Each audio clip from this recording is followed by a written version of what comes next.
and welcome back to my channel. My name is Becca and I'm so happy to have you here today. Back to school season is in full swing, so I wanted to make a video dedicated to how you can be more sustainable and eco-friendly as a student. And with all of those things, I try to share just things that every student can use, but also some more ideas that are more specific to if you're a college student like myself. But with that said, let's go ahead and get into the video. So first off, I wanted to talk about shopping because with back to school, there definitely can be a lot of shopping. And my first tip, this goes for any kind of shopping, not just when you're shopping for school supplies, but I wanted to share how it is relevant in this situation. And my first tip is just to try not to buy anything, which sounds a little counterintuitive, but really just try not to buy a whole bunch of new stuff and instead using what you have, because I'm gonna take a guess and say most of you watching this video are probably in high school or college, which means that you have been in school for a long time. It probably feels like it's been too long, so you probably have a lot of school supplies that you've accumulated over the years. So I would recommend going through all of that and assessing what you can use this year. So chances are, your pens, pencils, a lot of those things are still going to be usable. And if you have some old notebooks that maybe you've used like half or a third of, I would recommend ripping out those pages that you have used and continuing to use those empty pages, because it doesn't make any sense to just get rid of a whole notebook when half of it is still usable. For me personally, one of the things I've been reusing for, it'll be 7 years now, is my backpack. I got it my sophomore year of high school and I'm now going to be a senior in college.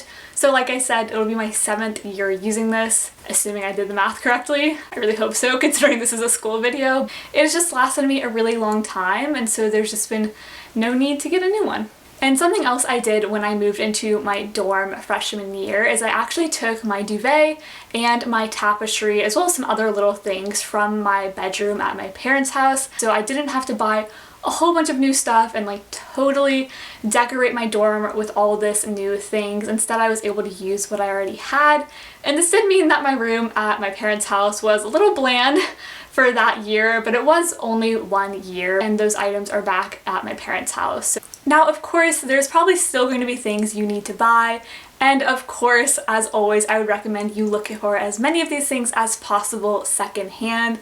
So in terms of school supplies, I actually just recently got a bunch of notebooks secondhand. I have found some notebooks at normal thrift stores, but these notebooks in specific I got from a place called the Scrap Exchange, which is basically like a thrift store for craft supplies. They have so many things that can be perfect for school. They had so many binders and notebooks, papers, every kind of paper. So definitely check to see if you have one near you. It was so cool to go to one, and like I said, I got some notebooks that I'll probably be using for school this year, or just for journaling and other things. And another thing you can get secondhand is your textbooks. This is also going to be a huge money saver because textbooks can be very expensive. So there's a couple of different places you can get used textbooks. The first is just whatever your local campus bookstore is. They will usually have an option to get them new or used.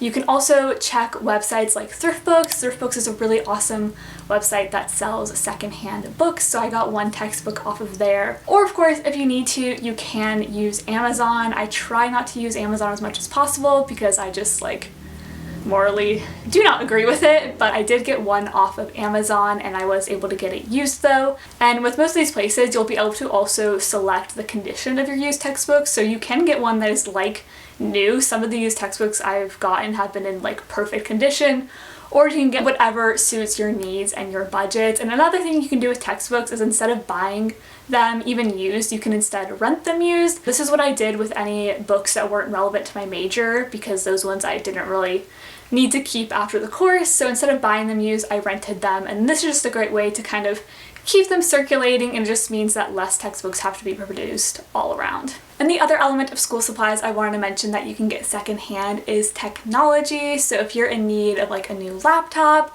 hard drive, whatever it is you use for school, definitely look into getting one refurbished. So one website I know of is backmarket.com. If you saw a vlog I posted over the summer, I ordered some AirPods for my boyfriend off of their website, and I'm happy to report that the AirPods work great. I did have a little bit of issues with shipping and stuff, but their customer service was really helpful.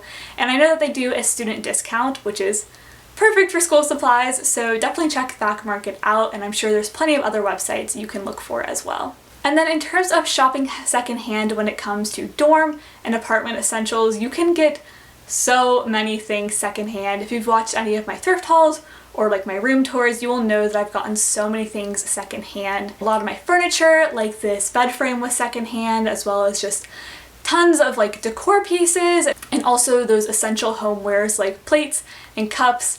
So many things I have been able to get secondhand. And of course, you guys know I always talk about there's so many ways you can buy secondhand. You can check out your normal thrift stores like Goodwill. You can also check Facebook Marketplace, estate sales, flea markets, garage sales. There are so many options. And you can also check with your friends and family to see if they have anything that they'd be willing to pass on to you.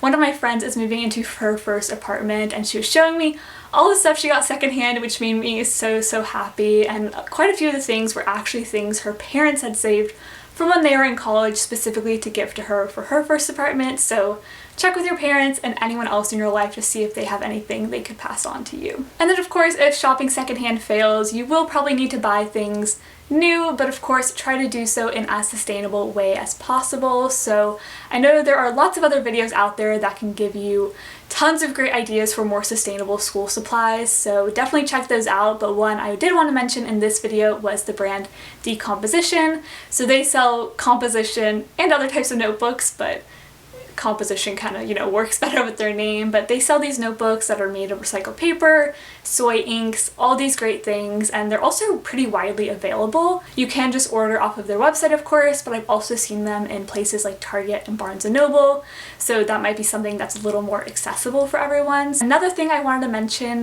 this I actually only just learned like back in January, and I'm so mad I didn't know about it sooner, and that is that you can actually buy ink refills for a lot of normal pens. So you can find these usually at office supply stores like Staples.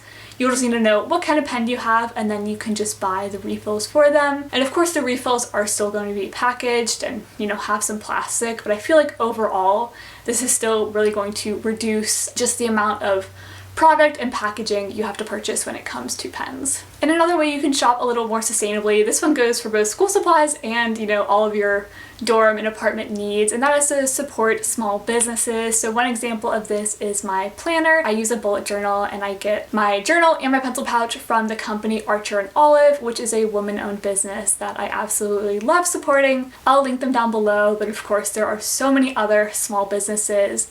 You can check out like any kind of local craft fairs, things like that, to pick up some goodies for your apartment. And as for shopping sustainably when it comes to other types of dorm and apartment needs, some of these things can get a little more expensive. So I've talked about it before. Things like my bedding and my mattress, I did just buy from generic companies because personally it wasn't in my budget to buy from a more sustainable and ethical company. I would love to be there one day, but it just wasn't feasible for me right now. But of course, if it is in your budget, you can look for things that are made out of organic cotton, that have different third-party certifications ensuring that they are ethical and sustainable. So anything like your bedding, your towels, all of those kinds of things, you can look for more sustainable options. So next up, I just wanted to quickly touch on two items that I think are absolutely essential for when you are living on your own for the first time. The first one is a Brita, because I know you guys are going to want clean filtered water, and that can be hard to come by. You know, your mini fridge probably doesn't have the little filter in the front of it. So you're going to want to get something like a Brita so that you don't have to buy tons of packaged plastic water bottles. Britas are really inexpensive, and of course you do have to change out the filter, which is plastic, but I know they do have a TerraCycle program, so that might be something to look into. And again, it's about overall you're going to be reducing the amount of plastic you're using. And then the other thing I would recommend getting is a French press, because when you're not drinking water out of a Brita, you're probably going to be drinking coffee in college. Well, or possibly alcohol, but we're gonna say coffee when you're, you know, doing all your late night study sessions. So the reason I would recommend a French press as a more sustainable option is because literally all you need to make the coffee is the French press. You don't need any kind of filter or cups, anything like that, so it really is a more low waste option. And I also see French presses in thrift stores all the time for some reason. I swear every time I go in there's like 3 or 4. I don't know why everyone's getting rid of them because they're so great, but it could be really good for you if you're looking to try one. And these are really easy to use in a dorm because all you'll need is a microwave or an electric kettle to heat up some water, your coffee grounds, and then you just make it in the French press. But if you do have something like a Keurig, I would definitely recommend looking into getting a reusable K-cup, so again, you're not just throwing away all of those single-use plastic little coffee pods. And finally, I wanted to finish up this video by sharing just a couple of general tips for how you can be more eco-friendly as a student. The first thing I recommend doing is putting together a little zero waste kit and bringing it around with you. The nice thing about being in school is that you probably always have a bag with you, your backpack, so you can just pick out a couple of things that you think you'll use the most frequently and keep those in your backpack so you have them at all times.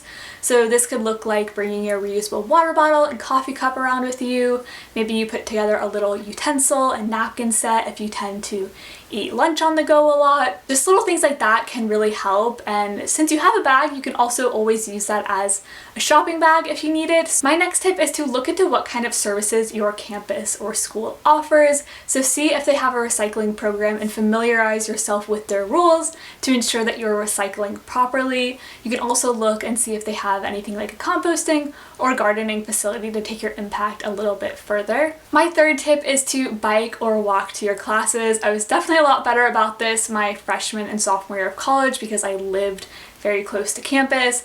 Now that I'm a little bit farther and I have a car, I do of course use my car, but I am usually carpooling, so I feel like it's a little bit better that way. But of course, just seeing what works for you in your lifestyle and doing the best you can is always the way to go. My fourth tip for you all is to join some clubs on your campus that have an environmental focus. So personally, I've been on the board of my veg club for a few years now, and I'm also a member of our eco fashion club.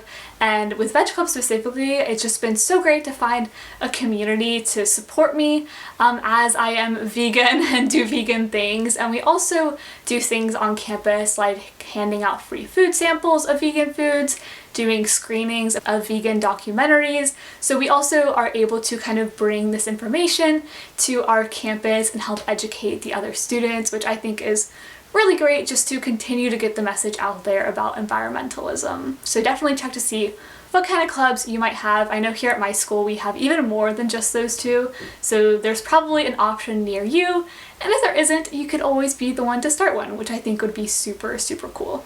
And finally, my last tip, I feel like we've kind of been focusing on just how you can be more sustainable at your school, but you can also look into how you can make your school more sustainable. So one great way to do that would be like joining or starting a club with an environmental focus, like I just mentioned. But you could also look up and see if your school has an office of sustainability and see how you can get involved with them as well.